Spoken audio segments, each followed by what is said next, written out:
Bonjour et bienvenue dans ce troisième module de la formation sur l'organisation et la productivité. Je l'ai intitulé Priorité aux priorités, la gestion du temps, et dans laquelle nous allons voir en effet comment gérer son temps de manière optimale en jouant sur la priorité de ses tâches.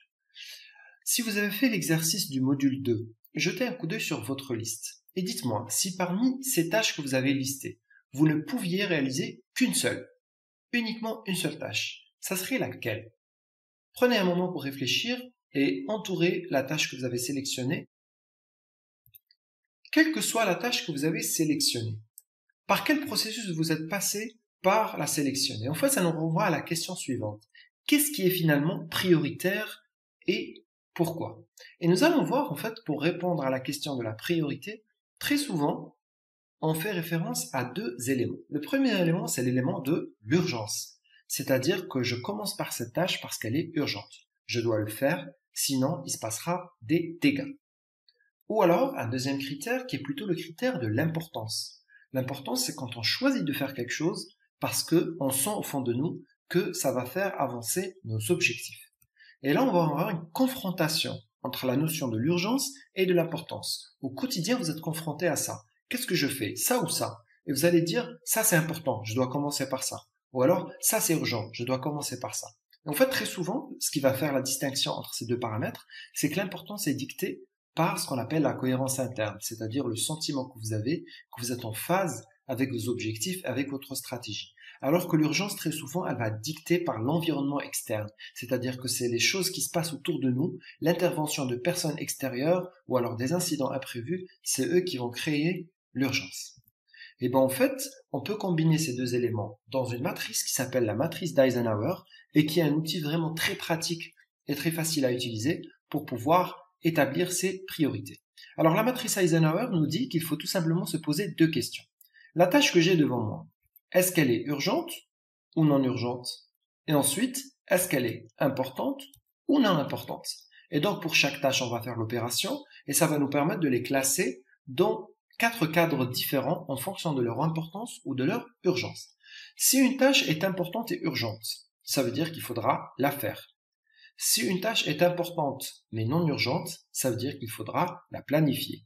Si par contre une tâche est urgente mais qu'elle n'est pas importante, il va falloir s'en débarrasser. Donc on utilise le terme déléguer. Ça veut dire qu'il faut confier cette tâche à une autre personne. Et enfin, si vous cherchez sur Google la matrice d'Eisenhower, vous allez trouver dans le cadre 4, qui est le cadre des tâches non urgentes et peu importantes, des termes comme reporter, éliminer. Moi, je préfère utiliser le terme savourer. Je le trouve beaucoup plus positif et qui symbolise beaucoup bien la finalité de cet outil.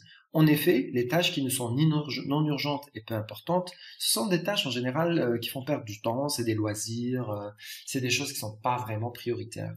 Et donc, moi, je pense qu'il faut mieux les laisser pour plus tard pour pouvoir mieux les apprécier. Maintenant, une fois que vous avez compris ce principe de la matrice d'Eisenhower, vous serez en mesure de comprendre ce que je considère moi personnellement comme étant le secret absolu, ou alors l'astuce absolue de la bonne productivité. Le cadre 2. C'est-à-dire qu'à partir du moment où nous avons ces 4 cadres, la stratégie pour pouvoir être productif et bien organisé, c'est de maintenir sa concentration sur le cadre 2. Comment faire pour tout le temps être en train de réaliser des tâches de cadre 2? Les tâches du cadre 2 sont en général des tâches qui sont importantes mais qui ne sont pas urgentes. Ça veut dire que ça nous donne le temps de réfléchir. Et donc elles vont être en lien avec nos valeurs et avec notre stratégie. C'est pour ça que tout à l'heure j'ai parlé de cohérence interne. En plus, plus vous maintenez le cap sur le cadre 2, moins vous laissez des tâches glisser vers le cadre 1. Ça veut dire que vous les faites de manière régulière, découpée et assez fréquente pour qu'elles ne retombent presque jamais dans l'urgence. En plus, lorsque vous faites sur cadre 2, ça veut dire que vous travaillez sur vos priorités, que vous savez qu'est-ce qui est important et qu'est-ce qui ne l'est pas, et vous serez donc en mesure plus facilement de déléguer des tâches et de communiquer vos besoins aux autres. Et donc vous gérez mieux les tâches du cadre 3 pour finalement savourer tranquillement les tâches du cadre 2. Ceci nous amène en fait à découvrir la notion de ce que j'appelle le stress positif. On peut dessiner un peu un schéma où on va avoir une relation, une corrélation entre la performance et la stimulation. La stimulation, ça va être la pression qui nous vient de l'extérieur et la performance, ça va être notre capacité à effectuer des tâches à une certaine fréquence. On va tracer un peu une courbe de cette manière. Si vous êtes ici, ça veut dire que vous êtes très faiblement stimulé et pas du tout performant. À ce moment-là, vous êtes dans un état, ce qu'on appelle l'état d'oisivité. Donc en fait, vous n'avancez pas, vous ne sentez pas que vous êtes productif. Si par contre vous êtes ici, ça veut dire que vous êtes fortement stimulé, que vous êtes énormément sous pression, mais que votre performance elle est très faible. À ce moment-là, vous êtes en général en situation de burn-out ou vraiment de surmenage. Il existe justement une zone quelque part au milieu, cette zone qui est la zone de haute performance et de stimulation moyenne. Ça veut dire que nous sommes en train d'être productifs en subissant le moins de pression possible ou alors une pression optimale, juste ce qu'il faut. Et là, justement, c'est quand on est dans le cadre 2 ou alors quand on est légèrement sur le cadre 3, mais en ayant le contrôle sur la situation. On appelle ça la zone de stress positif.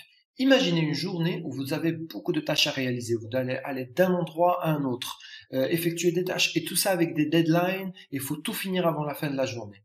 Si vous savez exactement les tâches que vous avez réalisées, l'ordre, que vous avez votre liste, qu'à chaque fois que vous faites votre tâche, vous checkez. Vous allez faire tout ça avec plaisir en général. Et à la fin de la journée, vous arrivez chez vous, vous êtes content, vous vous sentez stimulé, vous avez été productif. Alors que si vous êtes en train de courir dans tous les sens, que vous allez d'un point A à un point B, que vous arrivez, vous vous rendez compte que vous avez déjà oublié un truc, qu'il fallait commencer par ça, etc., vous allez perdre le contrôle sur votre journée et vous allez être en fait tout simplement stressé. Là, on est dans une zone de stress négatif.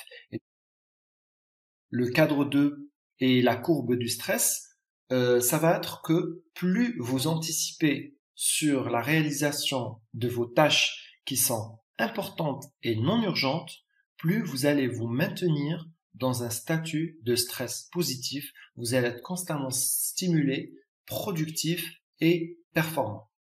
Et on va maintenant tout de suite mettre ça en application dans un exercice qui est assez simple.